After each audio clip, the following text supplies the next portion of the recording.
10 years ago, I was sleeping on a park bench because my parents told me on my 18th birthday that they didn't owe me a roof over my head. Today, I'm watching them beg security to let them in through my security camera. Why? Because they suddenly decided they want to be grandparents. But there's something they don't know. I am not their retirement plan. This story is for everyone who believed the lie that family is everything, but was betrayed. If you enjoy these kinds of Reddit stories and love seeing justice served, hit that subscribe button. Now, let's go back to the night it all started. My name is Leo, and I'm 31 years old. Right now, I live in one of the city's most prestigious residences with my wife Sarah and our 3-month-old son, Milo. I own my own software company, and from the outside, my life looks perfect. But no one knows the price I paid to get here. Especially not the two people currently screaming in the lobby that they want to see our son. My mother and father. The last time I saw them, I had just graduated from high school and was standing in front of their door with nothing but a black trash bag. My 18th birthday was the worst day of my life. My parents were always fans of tough love, but I didn't realize back then that it was just a lack of love altogether. When I walked into the kitchen that morning, my dad was sitting at the table. "Happy birthday," he said in a cold voice. "You're an adult now. You know our rules." I knew them, but I thought they were bluffing. "The day you turn 18, you leave the house." They had been saying this for years. "Pack your bags by tonight," my mother said, not even looking me in the eye. "Tomorrow morning, your room will be turned into a gym." "But I have nowhere to go," I said in a panic. "Can't I stay until I find a job?" "That's your problem," my father said. "In the real world, no one gives you a free bed. You need to build character." That night, I was thrown out onto the street with a bag of clothes and $50 in my pocket. When I looked back, I saw my mother closing the curtain. I slept in a park for the first week, then on a friend's couch, then in a cheap hostel. My dream of going to university vanished. I worked in construction, waited tables, washed dishes, just to survive. During those years, a rage grew inside me. But I didn't let that rage destroy me. I used it as fuel. At night, I went to the library to learn coding. I worked for hours in internet cafes. I wrote my first app at 21. It was something small, but it earned me my first real money. At 25, I started my own company. At 28, I made my first million. During all this time, my parents didn't call me once. They didn't wonder where I was, if I was hungry, or even if I was still alive. From what I heard through mutual acquaintances, they were waiting for me to fail and come crawling back. That way they could say, "We told you so." But I didn't go back. Last year, I married Sarah. I didn't invite them to our wedding. And 3 months ago, our son Milo was born. My life was perfect, until last week. Last week, my cousin, the only relative I still talk to, shared my new home and my baby in an Instagram story, and he tagged me. That moment was the end of the silence. I was looking at the screen when the security guard called me. My mother and father were waiting in the lobby with suitcases. The suitcases they brought were too big for just a weekend visit. "Mr. Leo," the security said, "there are 2 people claiming to be your parents. They want to come up." Sarah looked at me. "What are you going to do?" I took a deep breath. "Send them up." I was dying of curiosity. How could they come to my door after 13 years without a single word of contact?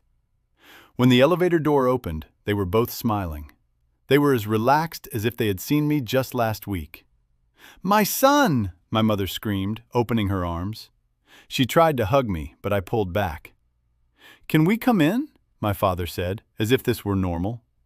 They stepped onto my $12,000 rug without even taking off their shoes. Wow! "This place isn't too bad," my father said, looking around. "Not too bad.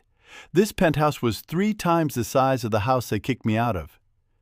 They went into the living room and dropped their suitcases. Sarah walked into the room with Milo in her arms. "Oh my God," my mother said. "My grandson." She tried to reach for the baby, but Sarah stepped back gently. "Hello," she said distantly. "Why are you here?" I asked, not wanting to play any more games. "Where have you been for 13 years?" My father cleared his throat. "We heard you had a baby. Families are for this, Leo. They support each other in hard times." "Hard times?" I laughed. "My life is great. Can I say the same for yours?" My mother looked at my father. "Actually," she said, "we came because we want to help you. Life is hard with a new baby. You don't need to pay for a nanny. We'll move in here, take care of the baby, and you can focus on your work." There it was, the real intention. "Move in?" I said. "Is that the reason for the suitcases?" "Yes," my father said. "We've already sold our house."